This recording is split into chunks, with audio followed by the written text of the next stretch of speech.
Good morning everyone. आज हम अपने नए चैप्टर लाइट के साथ फिर से हाजिर हैं।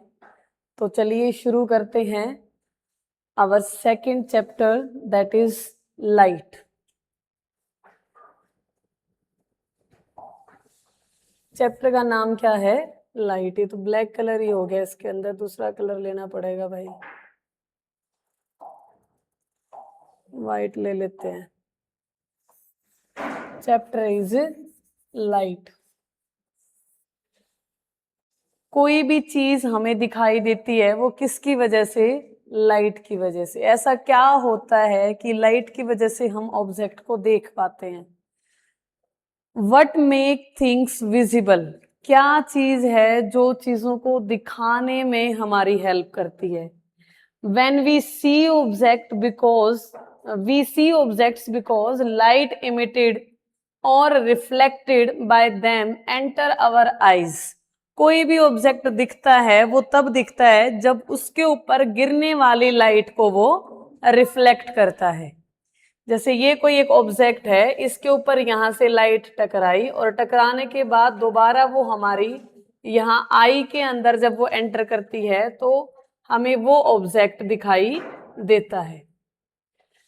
इन complete darkness no vision is possible.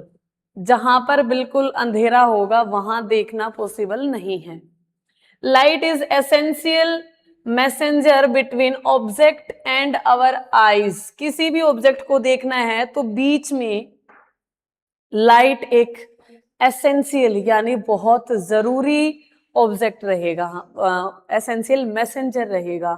यानी ऑब्जेक्ट को और आई के बीच में जो मैसेज ट्रांसफर करना है वो काम किसका है? लाइट का है। तो यहां हमने क्या पढ़ा कि कोई भी ऑब्जेक्ट अगर विजिबल है वो क्यों है? Because of A object reflect light that fall on them. Object ने उस लाइट को इमिट किया है, रिफ्लेक्ट किया है, जो लाइट उस ऑब्जेक्ट के ऊपर पड़ी थी। स्पीड ऑफ लाइट क्या है? 3 लाख किलोमीटर पर सेकेंड। और इसको हम बोलते हैं 3 into 10⁸ metre per second.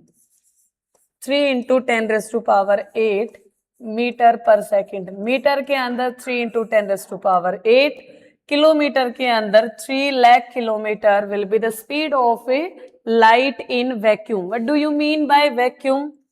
Vacuum is a space, is a place where absence of air you can see। जहां पर एयर नहीं होगी उसे वैक्यूम बोलेंगे। ट्रेवल इन, कि लाइट कैसे ट्रेवल करती है? Light always travel in a straight line. Straight line is known as rectilinear motion. You know what do you mean by rectilinear motion? Is a motion in which object go in a straight path. So light travel rectilinear motion या rectilinear path, or we can say straight line. Next is, what are the sources of light? Sun, bulb and candle. Here we can classify the type of object that is luminous and non-luminous. Luminous objects are those objects who emit light या who have their own source of light. Sun can emit light, it have its own light, so sun is a source of light, or we can say luminous object। वो object जो light निकालते हैं, release करते हैं, या जिससे light हमें मिलती है, जैसे बल्ब है, बल्ब से हमें लाइट मिलती है, सन है, कैंडल है, जो भी लाइट को निकालेंगे उन्हें हम ल्यूमिनियस ऑब्जेक्ट बोलते हैं। What is the magic of reflection? Magic of reflection is that due to the reflection we can see the object that are present in our surrounding। जो हमारे चारों तरफ ऑब्जेक्ट होते हैं उनको देखने के लिए रिफ्लेक्शन का मेन रोल होता है। What do you mean by reflection? Reflection is the process in which light strike on a surface and go back to the same medium.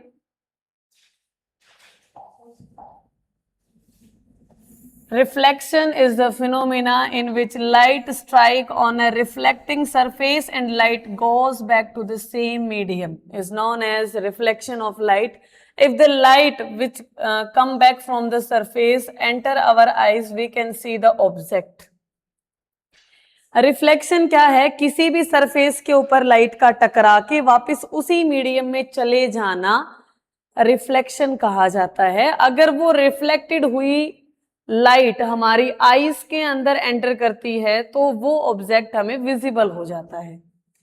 When light strike a polished surface, it bounce back, ये वापस return होके चली जाती है। This phenomena is called reflection of a light.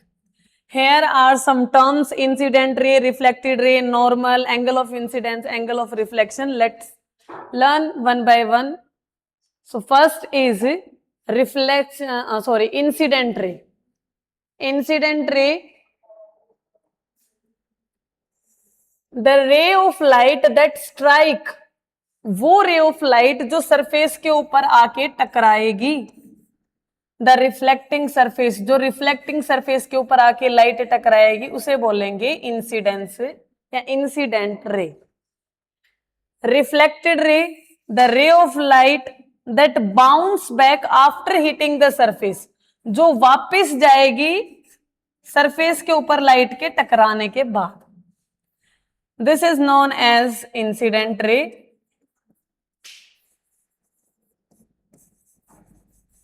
And a reflected ray.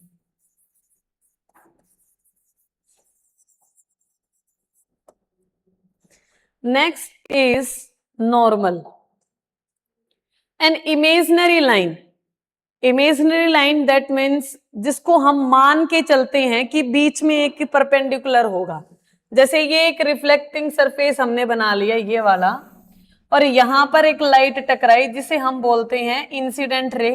Light के टकराने के बाद जब लाइट वापस मीडियम के अंदर जाती है उसे बोलते हैं रिफ्लेक्टेड रे, और इसके बीचों बीच एक परपेंडिकुलर होगा जिसे हम बोलेंगे normal.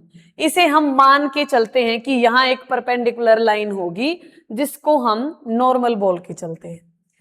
An imaginary line perpendicular to the surface at the point of incidence. At the point of incidence means वो पॉइंट जहां पर लाइट आके टकराई थी उसके ऊपर एक परपेंडिकुलर ड्रॉ करेंगे और इस परपेंडिकुलर को ही हम क्या बोलेंगे? नॉर्मल। आई थिंक यहां तक समझ आ गया होगा। अब आगे चलते हैं, लॉ ऑफ रिफ्लेक्शन क्या कहता है। अब तक जो हमने पढ़ा ना कि किसी भी सरफेस के ऊपर लाइट का टकराना और टकरा के वापस उसी मीडियम में चले जाना और बीच में एक परपेंडिकुलर जिसको नॉर्मल बोलते हैं, यहां पर दो कंसेप्ट दिए लॉ ऑफ रिफ्लेक्शन ने। These two fundamental laws govern how light behave when it bounce off any surface, smooth or rough. ये लॉ ऑफ रिफ्लेक्शन हमें बताता है कि किसी भी सरफेस पे जब लाइट टकराती है और वापस जाती है तो वहां पर दो ऐसे फिनोमेना होते हैं जो हमेशा पॉसिबल या हमेशा होते हैं। कैसे? जैसे किसी भी सरफेस के ऊपर हमने ये सरफेस मान लिया, इस सरफेस पे ये लाइट टकरा के ये वापस उसी मीडियम में चली गई, बीच में हमने एक परपेंडिकुलर मान लिया जिसको नॉर्मल बोलते हैं, इसको हम इंसिडेंट रे बोलते हैं।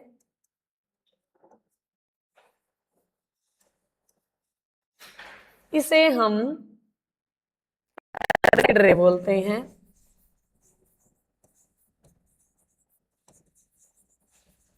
इसे हम नॉर्मल बोलते हैं।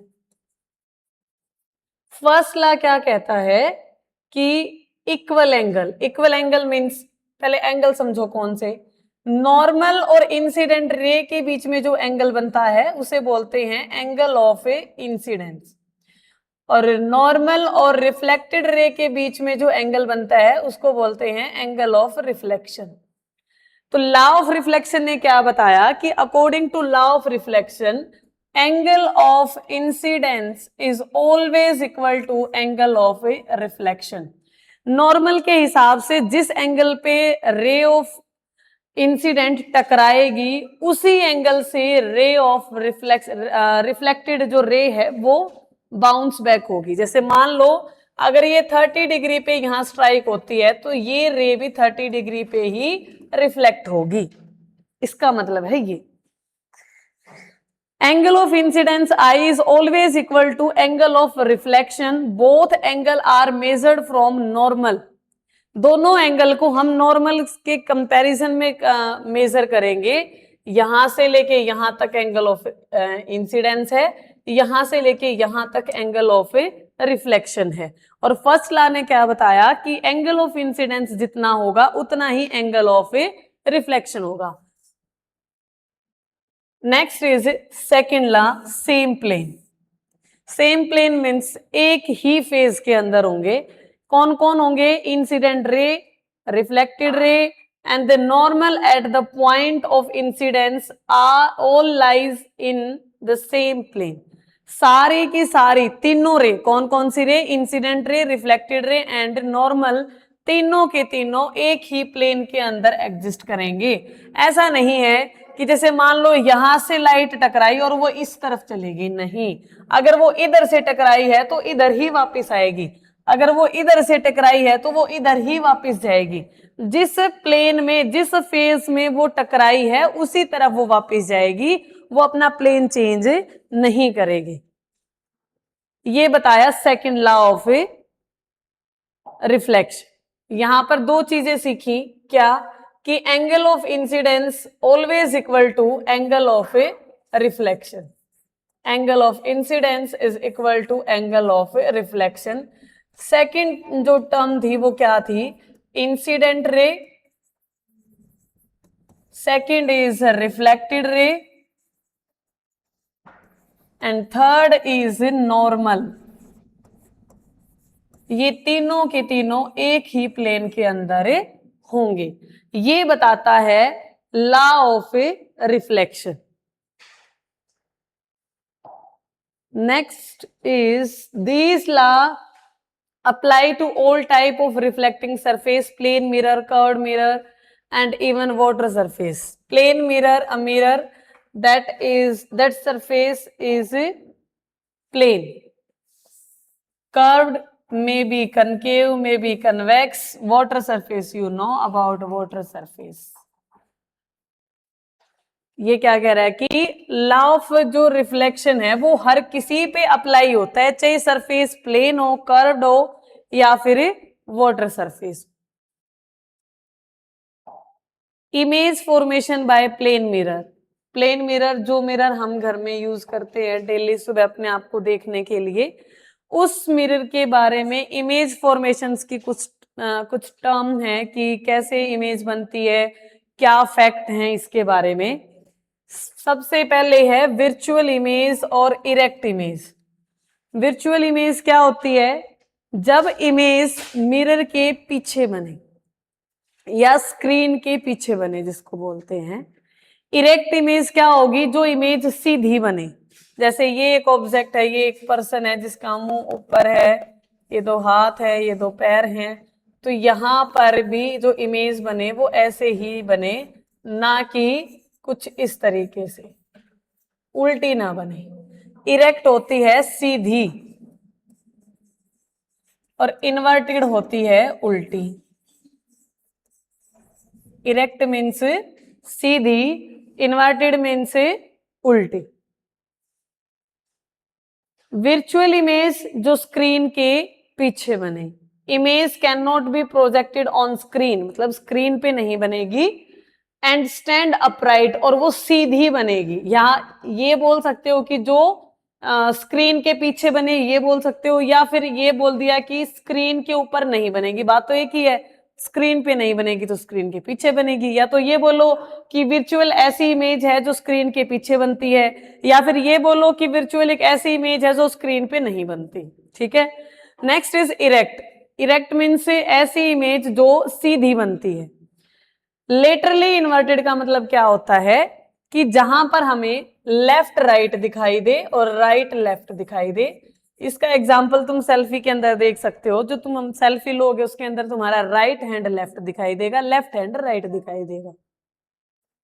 और जो हम प्लेन मिरर देखते हैं उसके अंदर भी ऐसा ही होता है कि लेफ्ट हमें राइट दिखाई देता है, राइट हमें लेफ्ट दिखाई देता है। Left and right are swapped, writing appears reversed, मतलब उल्टी दिखाई देती है। कैसे? जैसे मान लो ये आर है तो आर ऐसे दिखने की बजाय ऐसे दिखाई देगा। ठीक है, ये आर का मान लो राइट हैंड था, ये लेफ्ट हैंड था, तो ये यहाँ पर जैसे लेफ्ट में दिख रहा है, ये यहाँ पर राइट में दिख रहा है। ठीक है, ये है लेटरली इन्वर्टेड। सेम साइज, जितना ऑब्जेक्ट का साइज होगा उतना ही इमेज का साइज होगा। किसमें? प्लेन मिरर में। इक्वल डिस्टेंस मतलब कि ऑब्जेक्ट की जो फ्रंट में डिस्टेंस है, इमेज की distance behind the mirror same रहेगी। जैसे मान लो ये वाला मिरर है, इस मिरर से यहाँ पर 5 मीटर की दूरी पर अगर कोई ऑब्जेक्ट है तो इमेज भी यहाँ पर 5 मीटर की दूरी पर ही बनेगी। कई बार पूछ लिया जाता है कि एक मिरर के सामने ऑब्जेक्ट है जो कि 12 मीटर की डिस्टेंस पे खड़ा है, तो आप बताओ कि उस मिरर से ऑब्जेक्ट कितने डिस्टेंस पे खड़ा होगा। सीधी सी बात है, जितनी डिस्टेंस मिरर और ऑब्जेक्ट के बीच में होगी, दैट इज जो 12 मीटर वो बोल रहा है, तो इमेज और मिरर के बीच में भी 12 मीटर ही होगी। बट केस क्या होना चाहिए? सिर्फ और सिर्फ प्लेन मिरर। कर्व्ड मिरर यानी कनकेव और कन्वेक्स में ये दोनों चीजें नहीं अप्लाई होती। क्या पढ़ा हमने यहां तक? वर्चुअल इमेज बनाता है प्लेन मिरर, वर्चुअल के साथ इरेक्ट बनाता है। फर्स्ट इज वर्चुअल बनाता है, that means behind the screen, behind the screen. Next is erect, मतलब कि इमेज कैसी होगी? सीधी होगी। Next is laterally inverted. Laterally inverted का मतलब क्या है कि हमें राइट लेफ्ट दिखता है और लेफ्ट राइट दिखता है। इक्वल डिस्टेंस, इक्वल डिस्टेंस का क्या मतलब है कि जितनी दूर मिरर से ऑब्जेक्ट है उतनी ही दूर इमेज बनेगी। नेक्स्ट इज सेम साइज, कि जिस साइज का ऑब्जेक्ट होगा उसी साइज की इमेज बनेगी। लेटरली इन्वर्टेड का जो तुम एप्लीकेशन देख सकते हो, वो एम्बुलेंस के ऊपर, जो एम्बुलेंस है वो पहले ही उल्टी करके लिखी जाती है। जैसे मैंने बताया कि आर को अगर तुम लिखोगे तो ये प्लेन मिरर में कुछ इस तरीके से दिखाई देगा, और अगर तुम ऐसे ही लिखोगे जैसे ये लिखा है तो तुम्हें सीधा दिखाई देगा ना। तो एम्बुलेंस के अंदर इसको उल्टा लिखा जाता है ताकि जब भी वो प्लेन मिरर के अंदर रिफ्लेक्ट हो तो वो सीधा होके दिखाई दे और आसानी से पढ़ने में आ जाए।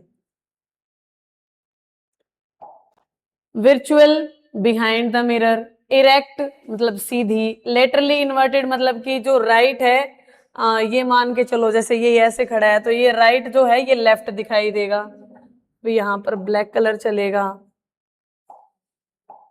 ये जो राइट है ये यहाँ पर लेफ्ट दिखाई देगा। ठीक है, can not be formed on the screen, screen पे नहीं बनती, स्क्रीन के पीछे बनती है। ठीक है, स्क्रीन के पीछे बनती है। Same orientation as object, left right reversed हो जाते हैं। ठीक है, लेटरली इन्वर्टेड, ये इसके अंदर बता रखा है, लेफ्ट तो राइट दिखता है और राइट लेफ्ट दिखता है। सेम साइज, जितनी साइज का होगा उतना ही दिखेगा। सेम डिस्टेंस, जितनी यहाँ डिस्टेंस है उतनी यहाँ डिस्टेंस होगी। The complete reflection characteristics. ठीक है, यहां तक समझ में आया होगा मेरे हिसाब से। अब आगे चलते हैं। ये कुछ टर्म है जैसे कि जो हम पिछली स्लाइड पे पढ़ के भी आ चुके हैं। क्या है कि object arrow place in front of the mirror, हमेशा मिरर, जैसे ये मान लो मिरर बना दिया तुमने, एक सेकेंड, जैसे ये मिरर बना दिया, इस मिरर के आगे अगर ऑब्जेक्ट रखना है तो हमें मिरर के आगे रखना पड़ेगा, फ्रंट में रखना पड़ेगा, क्योंकि मिरर के पीछे क्या बनती है? इमेज बनती है। ये ध्यान रखना है कि मिरर के पीछे इमेज बनती है और आगे ऑब्जेक्ट रखा जाता है। Next is virtual image. Virtual image क्या है? Located equal distance behind the mirror, mirror के पीछे जो बनती है। इरेक्ट और इन्वर्टेड मतलब erect image upright but laterally reversed, मतलब कि लेटरली क्या है? लेफ्ट राइट दिखता है और राइट लेफ्ट दिखता है। इन्वर्टेड का मतलब क्या है? लेफ्ट राइट दिखता है और राइट लेफ्ट दिखता है। और इरेक्ट का मतलब क्या है? कि इमेज सीधी बनती है। और इन्वर्टेड का मतलब क्या है? उल्टी। ठीक है। लेटरली इन्वर्टेड का मतलब लेफ्ट राइट राइट लेफ्ट, और इरेक्ट का मतलब है सीधी। बट अगर अकेला इन्वर्टेड आता है तो उल्टी बनेगी, और लेटरली इन्वर्टेड आता है तो लेफ्ट राइट बनेगी, राइट लेफ्ट बनेगी। Reflected rays eye traces rays back behind mirror, मतलब आई उस रे को ट्रेस करती है जो रे वापस बाउंस बैक होके आती है ऑब्जेक्ट से टकराने के बाद। रिफ्रैक्शन क्या होता है? वो था रिफ्लेक्शन, और ये है रिफ्रैक्शन। समझते हैं? रिफ्लेक्शन क्या था?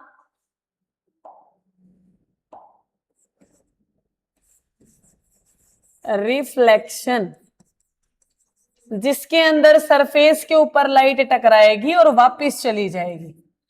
But now we are going to understand refraction.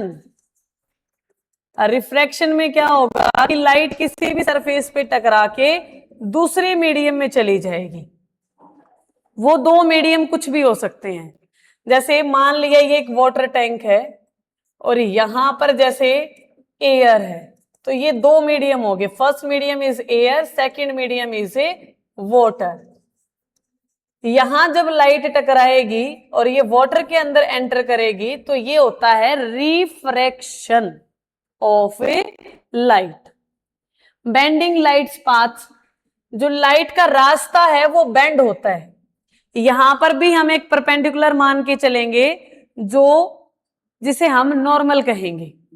ये एक सरफेस है, यहां पर लाइट टकराई और ये दूसरे मीडियम के अंदर चली गई।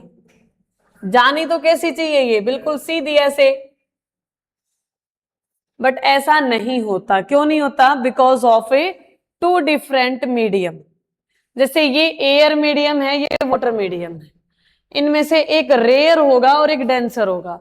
रेयर हल्का मीडियम माना जाता है और डेंसर जो गाढ़ा होगा जिसके पार्टिकल डेंस होंगे। एयर कैसा है? Rare medium. वाटर कैसा है? Denser medium. अब यहां पर दो टर्म है क्या? कि अगर ray of light enter from rare to denser medium, that means इस केस के अंदर क्या होगा? जो लाइट है वो इस नॉर्मल की तरफ जाएगी, सीधी जाने के बजाय नॉर्मल की तरफ जाएगी। एक बार इसको अलग से यहां बना देते हैं ताकि समझ में आ जाए, वहां थोड़ा सा ज्यादा पजलिंग हो। ये एक सरफेस है, यहां मैंने मान लिया एयर है, यहां मैंने मान लिया वाटर है। ये मैं पहले एक नॉर्मल बना लेती हूं। यहां से लाइट टकराई, रेयर मीडियम से आई और डेंसर मीडियम में जा रही है। होना क्या चाहिए कि लाइट ऐसे ऐसे सीधी जानी चाहिए, है ना? बट ऐसा नहीं होता। होता क्या है कि लाइट नॉर्मल की तरफ बेंड हो जाती है थोड़ी सी। ठीक है। और अगर ऐसा ना हो, जैसे मान लिया ये एक कांच है, ग्लास है, और यहां से लाइट टकरा के फिर कहां जा रही है? एयर के अंदर जा रही है। तो जो ग्लास है वो डेंसर मीडियम है, और जो एयर है ये है ग्लास और ये है एयर। यहां जा रही है, ये है रेयर मीडियम। जब डेंसर से रेयर में जाएगी तो वो नॉर्मल से दूर जाएगी। मैंने ये एक नॉर्मल बना दिया। होना क्या चाहिए था? ये जानी चाहिए थी बिल्कुल ऐसे सीधी, है ना? बट ऐसा नहीं होता। होता क्या है कि ये नॉर्मल से दूर ऐसे जाती है। ठीक है। क्या समझा?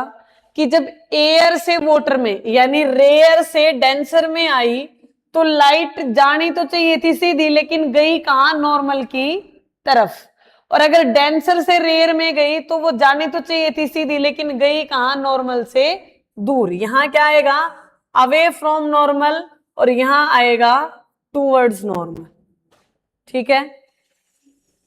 When light travel from one medium to another, such as air to water, air to glass, it change its speed. ये speed भी change करती है, and therefore bends at the boundary. This bending is called refraction. इस phenomena को क्या बोलते हैं? refraction. Common example, water से रिलेटेड जितने भी फिनोमिना तुम्हें दिखे एग्जाम्पल के अंदर, जैसे वाटर के अंदर जो फिश हैं वो थोड़ी ऊपर दिखाई देती हैं, कॉइन डाल दिया कॉइन ऊपर दिखाई देता है, पेंसिल डाल दी वो बेंड हुई दिखाई देती है, टूटी हुई दिखाई देती है, स्ट्रो डाल दी वो थोड़ी ऊपर दिखाई देती है, मोटी दिखाई देती है, टूटी हुई दिखाई देती है, मुड़ी हुई दिखाई देती है। यानी वाटर से रिलेटेड कोई भी एग्जाम्पल पूछ ले कि इसके अंदर कौन सी लाइट का फिनोमिना है, तो तुमने एग्जाम्पल, ऐसे एग्जाम्पल के अंदर सीधा आंसर देना है रिफ्रैक्शन ऑफ लाइट। ठीक है। डेंसर मीडियम जैसे कि वाटर है, इसके अंदर क्या दिखाया है कि light slow down bends toward the normal, और नॉर्मल की तरफ क्या करती है? वो बेंड करती है। और रेयर मीडियम के अंदर away from the normal, normal से दूर जाती है। जो ये ह्यूमन आई टॉपिक है ये हम अपनी नेक्स्ट क्लास में करेंगे। आज के लिए इतना ही, अगली क्लास में फिर से कंटिन्यू करेंगे। Thank you so much for watching success spark academy YouTube channel. Thank you.